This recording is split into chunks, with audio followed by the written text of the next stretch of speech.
C'est maintenant l'heure de notre chronique, on en parle et on revient sur la situation au Burundi. Plus de 90 morts, plusieurs exécutions dans les quartiers réputés proches de l'opposition. Tout ça depuis l'attaque de 3 camps militaires vendredi dernier. Alors nous sommes avec Lise Loretia et son invité David Gakunzi. Merci d'être avec nous. Vous êtes burundais, vous suivez cette situation en tant que journaliste, historien.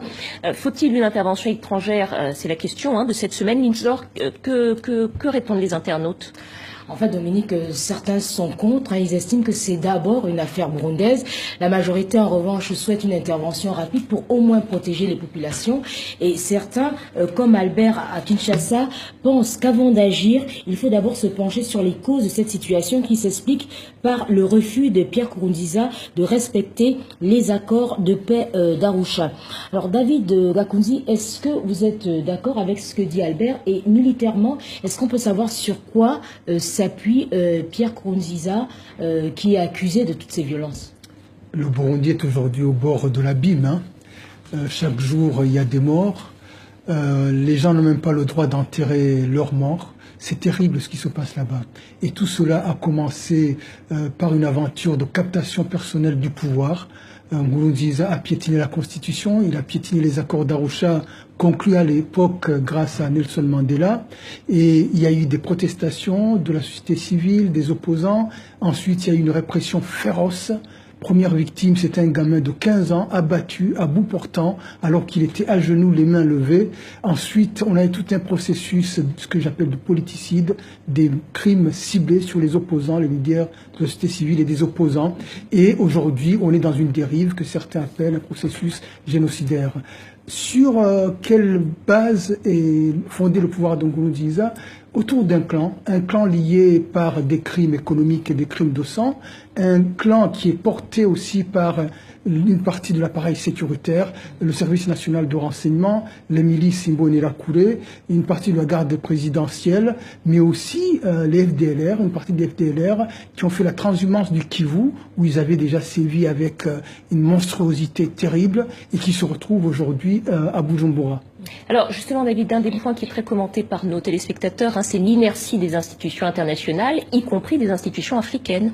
Oui, justement, Dorian à Brazzaville nous demande justement quelle est la stratégie adoptée par l'ONU et l'UA face à la violation des droits de l'homme au Burundi depuis plus de 5 mois. Que font, quelle est leur stratégie?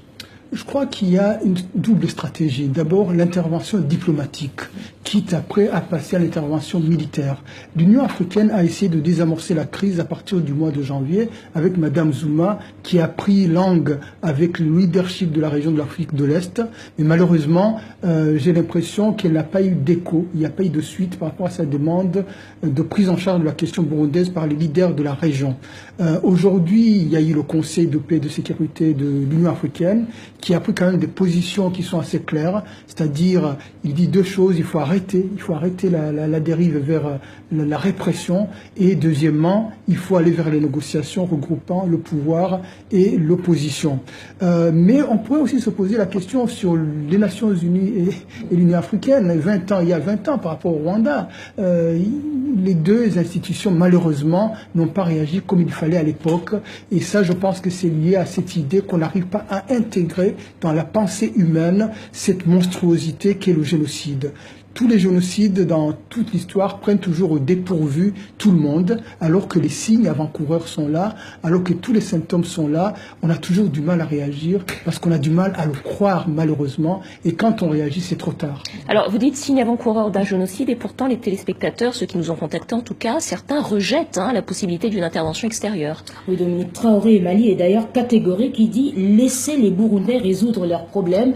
Les interventions étrangères en Afrique et ailleurs ont rarement atteint leur objectif. Alors David Gakunzi, est-ce qu'on doit laisser pourrir la situation, alors justement, comme le dites, certains parlent de génocide, ou définir avec précision le mandat d'une force internationale pour le Burundi? Vous savez, dans la charte des Nations Unies et dans la charte de l'Union africaine, on parle du droit, du devoir de protéger les populations vulnérables. Le devoir de protéger est inscrit dans les chartes de l'Union africaine et des Nations unies. Et dans ce cas-ci, on est dans une situation où un État ne peut plus protéger ses populations, où un État est devenu une menace par rapport à sa propre population. D'où la nécessité d'intervenir. Parce que dans ce cas-là, le devoir de protéger les populations revient à la communauté. Je dirais que c'est un devoir collectif des nations. Et il faut intervenir parce que on a vu des interventions qui ont réussi. Souvenons-nous du Darfour. L'intervention a permis d'arrêter le processus de destruction qu'il y avait au Darfour. Souvenons-nous du Timor de l'Est. Là aussi, l'intervention des Nations Unies a donné des fruits. Donc, toutes les interventions n'ont pas été que des échecs. Et surtout, ici, on est en cas de situation de génocide. Le risque de génocide impose une intervention. Ça, c'est inscrit aussi dans la Charte des Nations Unies. Je parle de génocide, pourquoi? Parce qu'un génocide suppose deux choses. L'intentionnalité et le passage à l'acte. L'intentionnalité, il est là, dans les discours publics. Quand on a un président qui parle de pulvériser ses ennemis, on est déjà dans l'intentionnalité clairement exprimée. Le passage à l'acte, on a tué quelques individus, ensuite des dizaines d'individus, et là on en est arrivé à des centaines. Vous savez, un génocide, c'est toujours comme une infection virale. Il commence par quelques morts, ensuite quelques dizaines de morts, et un jour on se retrouve avec des montagnes de cadavres. Donc il faut réagir en amont et pas après le génocide pour ramasser des corps. Peut-être une dernière question, David Lise-Laure, sur le rôle peut-être des pays limitrophes, des pays des Grands Lacs. Justement, très rapidement, Tambadian à Tambacounda nous demande que font les voisins. On pense beaucoup au Rwanda. Quelle est sa stratégie? Le Rwanda est dans une situation, je dirais, difficile. Le Burundi fait tout pour entrer dans une guerre avec le Rwanda. Une manière de faire diversion, parce que s'il y a une guerre entre le Burundi et le Rwanda, on va oublier la question de départ, qui est cette question de captation du pouvoir. Et le Rwanda essaie à tout prix de ne pas rentrer dedans. Il y a eu beaucoup de provocations. Il y a eu des citoyens rwandais qui ont été tués au Burundi. Il y a un ambassadeur rwandais, un ancien ambassadeur ici en France, qui est prisonnier, qui a été arrêté, qui est dans les geôles de Nkurunziza aujourd'hui. Donc le Rwanda essaie d'éviter de rentrer dans la provocation. Et le Rwanda prend cette situation avec, je dirais, une certaine peur, parce que s'il y a une implosion ethnique au Burundi, cela risque d'avoir des impacts sur le Rwanda et de venir mettre en cause tout ce qui a été construit depuis 20 ans. L'insécurité au Burundi est une insécurité non seulement pour le Rwanda, mais pour toute la région. D'où justement cette urgence d'essayer de résoudre cette question-là rapidement. Je dirais un dernier mot, c'est que pour intervenir, il faut un courage politique et il faut une vraie appréciation de la situation. Il y a une erreur d'appréciation il y a 20 ans sur la situation au Rwanda. Ne faisons pas la même chose aujourd'hui. Le courage politique, c'est celui d'Houphouët-Boigny devant la situation au Nigeria qui dit non au massacre contre les Igbo.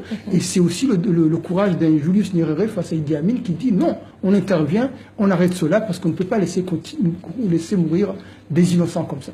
David Ngakuzi, historien, journaliste burundais, merci à vous. Merci Lise-Laure. Et puis vous pouvez, merci à vous également téléspectateurs pour toutes vos réactions postées sur notre page Facebook.